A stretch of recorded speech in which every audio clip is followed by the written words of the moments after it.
Panchayat web সিরিজটা তো তোমরা কম বেশি সবাই দেখেছো। পঞ্চায়েতের প্রধান, উপপ্রধান, সচিবের ক্যারেক্টারও দেখেছো। আমি যেহেতু আমার শ্বশুরবাড়ি গ্রামে, তাই গ্রাম মানেই পঞ্চায়েত অফিস থাকবে, এটা অনিবার্য। আর গ্রামে পঞ্চায়েত অফিসের গুরুত্বটা অনেকটা বেশি, সেখানে অনেক রকম কাজ থাকে। তো আজকে সকালবেলা থেকে ভীষণ বৃষ্টি, শুধু সকাল থেকে না, দুদিন ধরে ভীষণ অঝরে বৃষ্টি। সকালবেলাও তাই, বৃষ্টি শেষ হয়নি, কমেনি। আর বেশ কদিন ধরেই আমি ভাবছি যে পঞ্চায়েত অফিসে যাব, কারণ আমাদের জমির রেকর্ড বার করতে হবে। আগেও বার করেছিলাম আমি 24 সালে, সেইটা আমি কোথাও হারিয়ে ফেলেছি, যার জন্য আমাকে আবার নতুন করে যেতে হয়েছে। সকাল যার জন্য রান্নাবান্না বসিয়ে দিয়েছি, খুব একটা বেশি দেরি করিনি, 10টা নাগাদই রান্না বসিয়ে দিয়েছি। একদিকে ডাল হচ্ছে আর একদিকে ভাত হচ্ছে। ডালটাও আমার প্রায় হয়ে গেছে আর ভাত ওদিকে ফুটছে। আর এটা একটা সব রকম সবজি দিয়ে চিংড়ি মাছ দিয়ে তরকারি করবো। তার মধ্যে কাঁকরোল, আলু, বেগুন, গাজর যা পেয়েছি আমি সবজি দিয়েছি, ওই সব দিয়েছি। কাঁকরোল, আলু, বেগুন, গাজর সব দিয়ে, আর এই কয়েকটা চিংড়ি মাছ কালকে রাখা ছিল সেইটাকে দিয়ে টুকরো করে দিয়ে, এইটাকে দিয়ে ওই আদা বাটা, জিরে গুঁড়ো, হলুদ গুঁড়ো দিয়ে তরকারিটা করে গেছি। মানে একটুখানি মশলাটা কষিয়ে নেওয়ার পর, ভালো করে ভাজার পর, মশলাটা দিয়ে কষিয়ে নেওয়ার পর একটু সামান্য জল দিয়ে ঢাকা দিয়ে রেখেছিলাম, ব্যাস তরকারিটা হয়ে গেছে। তরকারিটা পরে যখন আমি খেয়েছি দুপুরবেলায়, খেতে কিন্তু অপূর্ব স্বাদ হয়েছিল। এখন বাজে প্রায় 11টা, আমার মানে 11:30 বাজতেই যায়, আর আমার রান্নাবান্না কমপ্লিট হয়ে গেছে। আমি ড্রেস পরে রেডি পঞ্চায়েত অফিসে যাব বলে। মানে আমরা এখানে অঞ্চল বলি, পঞ্চায়েত অফিস খুব কমই বলে, সাধারণত এরা বলে অঞ্চল। আর এই জমির রেকর্ডগুলোই, এইটা 18 সালের রেকর্ড, আমাকে কারেন্ট রেকর্ড বার করতে হবে। 24 সালেও যে বললাম বার করেছিলাম, কিন্তু ওই যে বন্যার সময় এদিক ওদিক করতে আমার কাগজ আমি কোথাও হারিয়ে ফেলেছি। আবার যার জন্য নতুন করে এখন বার করতে হবে। অঞ্চল অফিসে এইগুলোকে 20 টাকা নেয়, আর এমনি যদি সাইবার ক্যাফ থেকে বার করা হয় তাহলে 100 টাকা করে পার হেড নেয়।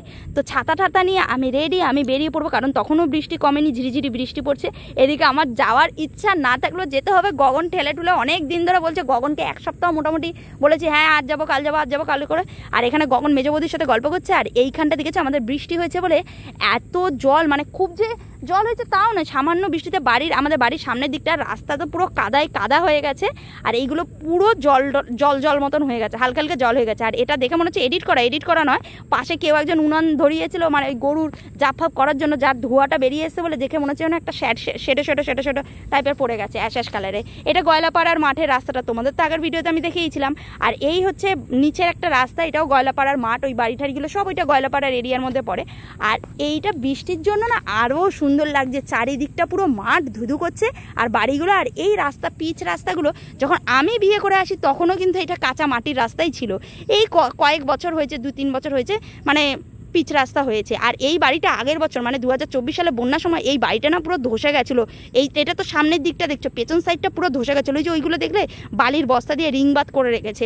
আর এই রাস্তাগুলো তো তোমাদেরকে দেখালাম, পুরো পিচ রাস্তা, পুরোটাই পিচ রাস্তা, হরিশপুর অবধি, অঞ্চল অবধি পুরোটাই এখন পিচ রাস্তা করে দিয়েছে। আর এইটা হচ্ছে বাঁধের রাস্তা, পিচ রাস্তাটা। আর নিচে হচ্ছে এরকম জমিতে সবার ঘর। এই জমিটা এতটাই নিচু, প্রায় কিরকম হবে 2-3 তলা হাইট তো হয়েই যাবে, 2-3 তলা বাড়ির, মানে এতটা হাইট নিচে ওইখানে জমিতে সবার বাড়ি। আর এই উঁচুর দিকেও বাড়ি থাকে। মেঘলা আকাশ, যেন মনে হচ্ছে পশ্চিম আকাশে মেঘ জমেছে, কি দারুণ দেখতে লাগছে, তাই না? সামান্য ঝিরিঝিরি বৃষ্টিও হচ্ছে। আর আমি অঞ্চল অফিসে চলেও এসেছি, কথা বলতে আমি প্রায় হরিশপুরের কাছে চলেই এসেছি। তখন আর ছাতাটা খাটাইনি, কিছুক্ষণ তো ছাতা টাঙিয়ে এসেছি, তারপর দেখছি যে কেউ ছাতা টাঙায়নি, শুধু আমিই টাঙিয়েছি। বৃষ্টি হচ্ছে না, ঝিরিঝিরি হচ্ছে। হরিশপুর চলে এসেছি। হরিশপুরে যে আজকে যখন গেছি তখন দেখছি বাজারহাট প্রায় নেই বললেই চলে, নাহলে বাকি এই জায়গাগুলো প্রচুর বাজারহাট বসে। আর এই নদীতে করেই তো আমরা মামার বাড়ি যাই, তোমরা দেখতেই পেয়েছিল, বন্দরও যাওয়া যায়। আর এই হরিশপুরে এসেই আমরা পঞ্চায়েত অফিসে আমরা ঢুকে গেছি। এই মনোহরপুর 1 গ্রাম পঞ্চায়েত কার্যালয়। এখানে নানা কাজ হয়ে থাকে, কেউ ট্যাক্সের বিল দিচ্ছে, কেউ খাজনা দিতে আসছে, প্রত্যেক অফিসারদের বিভিন্ন কাজ থাকে। কারো আবার যখন দুয়ারে সরকার ক্যাম্প বসে তখন এই জায়গাটাতেই বসে। আমি আজকে দিতে এসেছিলাম, রেকর্ড বার করতে এসেছিলাম, জমি রেকর্ড বার করতে এসেছি। জমি রেকর্ড বার করা আমার হয়ে গেছে, কাজ হয়ে গেছে। 2 দিন পর আবার যেতে বলেছে, আবার তখন যাব।